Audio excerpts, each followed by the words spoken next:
response and initial recovery efforts following significant impacts overnight from Hurricane Milton. First, we'd just like to summarize kind of what happened overnight.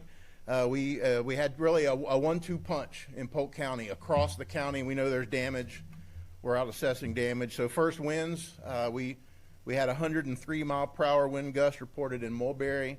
Bartow had a 94 mile per hour wind gust. We know we had significant wind across all across Polk County. We also had certainly significant flooding. We're well aware of the flooding, especially in North Lakeland, West Lakeland, and South Lakeland. Flooding across the county, significant flooding, some historic flooding, I believe.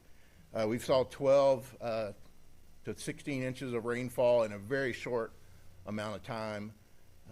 Today, after sunup, Polk County Fire Rescue, Polk County Sheriff's Office, we know the City of Lakeland, both police and fire, and all the other public safety agencies across this county. They canvassed the county. We know there were some water rescues. We got folks to safety. So where do you go if you need somewhere tonight, if you do not have a safe place to stay? The Tenorock High School at 4905 Saddle Creek Road in Lakeland is still open as a shelter. And it will remain open.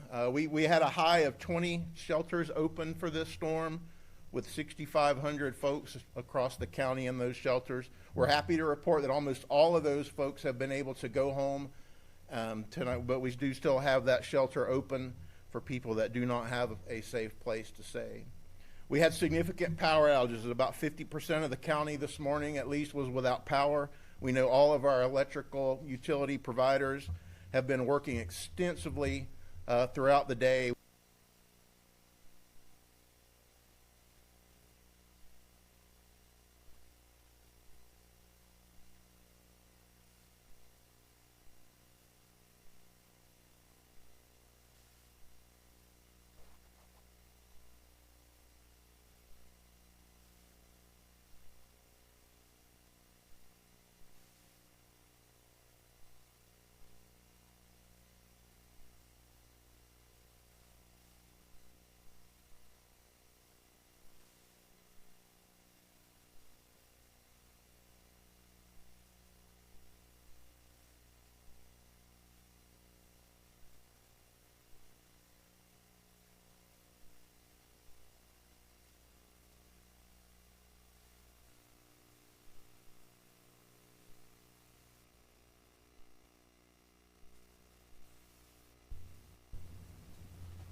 Good morning, everyone. This is Paul Womble in the Polk County Emergency Operations Center with our Friday morning update on our response and now beginning recovery efforts for Hurricane Milton.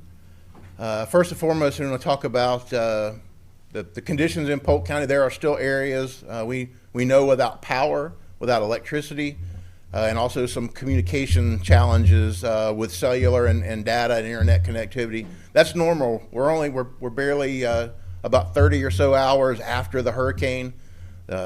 Electrical companies, power companies, they made significant restorations over the last about 24 hours. So please be patient. We're not able to answer your questions here in the Citizens Information Line about when will power be restored, and we're not able to relay all those reports directly to the power company. So please continue to use their telephone numbers, their websites. We're working with them constantly and they understand the importance of restoration of power efforts. I want to talk about debris, especially vegetative debris, trees down, limbs, those things, or even if you've had, especially in the areas that have flood, you may have pieces of your fence, those kind of things. The message is take it to the curb, get it out to the edge of your yard. Don't put it in the road. Don't block the road. Don't block driveways. Don't stack it on. You may have power transformers, electrical transformers. You may have telephone or internet, other hardware, other devices that are in your yard. They're on the right of way. Don't stack the debris on top of those, please, because at some point a truck with a big hook will come in and pick that debris up, put it in a truck to take it away, and that will damage infrastructure. It could damage electricity, could damage communication. So stack the debris, vegetative, leaves, yards, limbs, stack it by the road in its own pile. If you have furniture, I saw last night on the way home and this morning in the way to work, I saw some furniture, I saw some fences that were stacked on top of the debris piles. It has to be separated. If you help us by separating those types of debris into their own piles, we'll help you to get it up faster, because if it's not separated, it will delay. Any questions about debris management in Polk County, we have a debris hotline. It's open 7 a.m. to 7 p.m. 1-833-843-1920. 833-843-1920. Any and all debris questions, go to the debris hotline. Again, it's 7 a.m. to 7 p.m. until further notice. What are we doing today? What's our focus? Yesterday was about response, search and rescue, life safety. Obviously, safety continues all the time. We're focusing today on really several things, but two that are important. One is the assessment of the damage. Our damage assessment teams began their work yesterday. They will continue through the weekend. We've had some questions about some specific areas in North Lakeland. Was it a sinkhole? Was it a flood? What caused the damage? The hurricane caused the damage. We are assessing structures. We're assessing roadways. We know there's roadways that are still flooded. We know there's right-of-way impacts. Again, safety. We are assessing today to make sure that all those areas that are safe, if they need to be blocked off, if other actions need to be taken, we're doing that. The assessment as to homes and businesses, that helps us understand the services that are needed in our county, and also helps us get state and federal disaster programs turned on to get them approved. So we're working on those. So you'll see damage assessment teams. You'll see other assessments as well, but you'll see county folks and the cities that are out today en masse, and so you may see people coming around taking pictures and trying to assess what's going on. So that work is ongoing. Shelters, we have consolidated shelters down to from, again, our high of 20 shelters. We only have just a handful of people. The primary goal today is to get special needs shelters at McKeel Academy High School and the shelter at Ridge Community High School in Davenport that were open. We're consolidating those down to a county facility in Bartow. The school board by tomorrow will not have any shelters in Polk County Public Schools. They're doing their assessments of schools today to make sure that everything is safe. What efforts do they need to take to be able to return to school? And the school board will keep you updated on that and what their plan is as to when schools will be open. The other thing we began pre-planning for mass care, which might be mobile feeding, distribution of water, food, etc., in the impacted areas. You'll see some efforts begin today. We'll have more details at our 4:30 p.m. brief this afternoon on some more specifics.